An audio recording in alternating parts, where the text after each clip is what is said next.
Hello and welcome to APAC Games Weekly episode 47.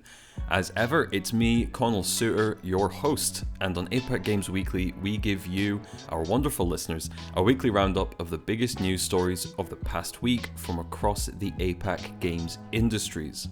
Today, we have a bit of a slower week than the last couple, what with all the major New Year news out of the way. We'll be beginning today with more news from Japan, with Nintendo and other Japanese games companies providing support to those affected by the earthquake that happened at the start of the month. We'll then go on to esports hype building in the Philippines, new games market projections for the APAC region, and finally, we'll briefly cover a new report on how in-game ads are affecting APAC gamers. So, let's begin by looking at the amazing things the Japanese games industry is doing to help those affected by the Noto earthquake. Japanese games industry donates to help Noto earthquake victims. So, I probably don't need to summarize the background to this, but in case you somehow missed it, Japan was rocked by a 7.6 earthquake on the 1st of January, which also created a 6.5 meter tall tsunami. Thankfully, the events were far less drastic than the horrific 2011 Tohoku earthquake and tsunami, but of course this still created a huge amount of destruction and disruption to the lives of regular Japanese citizens. Well, in a lovely piece of news, the Japanese games industry has come together to donate money and resources to help those affected. Nintendo has pledged around 50 million yen, which is about 340,000 USD, to Noto's residents. On top of that, the Pokemon Company, which is also part owned by Nintendo, has already pledged to donate that same amount of money separately. But that isn't all for both of those companies. The Pokemon Company is also helping affected children with their Pokemon With You Foundation, and Nintendo has also announced they'll be providing free repairs for anyone who has Nintendo hardware that was damaged during the events. Really lovely stuff. Nintendo also shared the following statement, quote, "We would like to offer our deepest sympathies to all those affected by the Noto Peninsula earthquake and are preparing for a swift recovery for the region and its people." Unquote. But that isn't all. Other companies have also committed to some huge donations.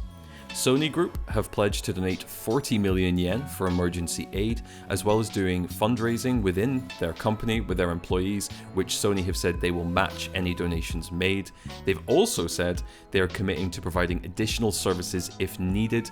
That will likely be things like their finance departments and things like that, as obviously there'll be a lot of things going on in the region bureaucratically that need to be sorted.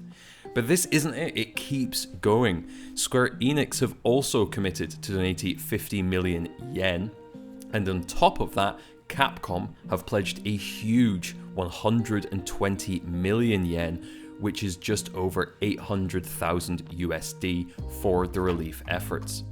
These are currently all the confirmed pledges that have made their way into Western media, but it is likely there's many smaller companies from different areas of the games industry that will also be pledging donations that just aren't quite making it to Western news. As we often say in these stories from Japan, it does feel like the kind of story we only hear coming from Japan. That's not to say that other countries' games industries aren't just as generous, but it really is amazing to see so many companies coming together to give money to help with relief, even currently outdoing what I've seen publicly set aside by the local government. I hope every country can have such a supportive games industry, but I also hope that we never need them. Obviously, all of our thoughts go out to those affected by the quake, and best wishes for the recovery of the area. Now, onto some less serious topics. Esports craze in Philippines as fans welcome the Mobile Legends M5 World Championship. So esports being big in APAC countries isn't big news, especially to anyone who's kept up with our podcast throughout last year. However, we've included this story as it's a good example of how esports isn't just growing in the typically discussed countries of Korea, Japan, and China. In December, Manila in the Philippines hosted the M5 World Championship for the game Mobile Legends Bang Bang. This game is absolutely huge in the Philippines, and the scale of the final is a testament to that. over 4,000 fans packed the Manila Stadium for the championship's final day, where the Filipino team actually won, beating out the Indonesian team to take the win. In an interview with the Straits Times, Dustin Cornelia, who's a huge esports fan in the Philippines, told the publication, quote, "Last year when they announced that the M5 will be here in the Philippines, I already told myself that I'll come here, even though I'm alone. I think it's a big impact to the economy here. For many years, the Philippines has been the top performing country in Mobile Legends, so I think it's a good idea that it's held here." Unquote. The event was huge news in the country, which of course became even bigger news when they actually won. Overall, we've included this story because it's a great example of how different markets prioritize different games, and how smart games companies react to that, holding their esports events in somewhere where it's going to get a lot of attention, local gamers are going to be really excited about it, and how that also helps esports grow outside of that country because it's now being talked about in major publications. So, great news for the Philippines, great news for Mobile Legends Bang Bang, and great news for esports. East Asia games market now targets $30.8 billion by 2027. So this is a fairly quick story as it's a summation of a report, and as usual, the report comes from Nico Partners. They've said that the East Asia games market is now projected to hit $30.8 billion in revenue by 2027. This will also see gamers in the region increase from 108.3 million in 2023 to 110.6 million in 2027. The new Nico report highlights that Japan continues to maintain its status as an absolute powerhouse of the games industry, staying as the world's third largest games market and actually contributing 60% of the total games revenue in the region, which is pretty crazy. Intriguingly, the report also finds that more than half of the total gamers are based in Japan, which is intriguing. To look outside of Japan a little bit, the report also states that Korea holds a dominant position in the PC gaming market, leading both in terms of revenue and the number of gamers.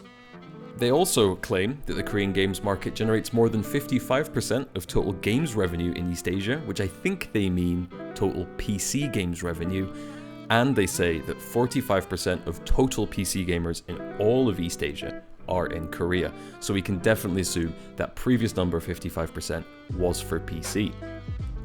It's definitely an interesting report and worth taking a look at if you want to stay fully up to date with all the latest projections, but for the most part it really confirms the same things we already know. It's still nice to see these new projections being put out there, but certainly it's not going to be news to anybody listening to this podcast that APAC is a major region for games. And our final quick story. In-game mobile ads cause APAC gamers to ditch gaming. This is an intriguing new report by a company called Onicom Media Group APAC, which suggests that the number of mobile ads is causing APAC gamers to stop gaming completely. An interesting one for sure, and one that's not fully substantiated in the report. However, they polled 12,204 people and asked them to rate their attitudes towards ads while playing mobile games. The majority of the participants stated that ads often cause them to stop playing games, but I think it's a little bit more complex than that. If you look at some of the other parts of the report, it's clear that the real problem is repetitive ads getting in the way of gameplay, not that gamers are having a couple of mobile ads and quitting a game forever, which obviously no one's going to actually do if they love a game. But anyway, respondents said that their preferences included in-game ads that rotate within an environment or are linked to seasonal events. When they say game environment, I think they mean in-engine ads as opposed to a kind of full-screen pop-up. One thing that is interesting is that a number of respondents said that they felt that the ads don't actually in any way make gamers want to put money into the game. The only positive out of that question was really some saying that at least ads will make them remember a brand for the future. To look a little deeper at these figures, 47% said that they want to get the most out of their games at the lowest cost, but that they don't have a problem putting some money into the game. of that 47%, a further 47% of that 47% said that they only buy items during sales events, with discounts and things like that going on, and a smaller 37% saying that they do purchase things like power-ups if needed. So overall, the report is a little bit all over the place, and effectively seems to really suggest that people don't like adverts, which is not going to be news to any human being that exists in the current world, but that they really like ads that are different, that are changing based on seasons. They like to put money into it when there's offers on. None of this is news to anybody, but it is interesting to see it actually collated into a report, and something that hopefully you do see some mobile companies react to. Certainly not overloading players with adverts, maybe making a big point of having adverts that change very regularly so they're not just seeing the same thing all the time. Maybe it's even that they'll tie it in a little bit more to sales events and avoid advertising random purchases at other times. Who knows? As I say, nothing groundbreaking, but an interesting little report to kind of confirm the things that we already know about the mobile games industry, particularly that in APAC. And with that slightly weird report story, that is it for this week's episode of the podcast. Thank you so much, as always, for listening in. I really do appreciate it, and I do hope you found these stories interesting. I hope you come back next week as well and join us for the following episode, which will be back at the same time as always, 12 p.m. GMT on Monday on both YouTube and Spotify. Thanks again for listening, and until the next episode, I hope you have a great week.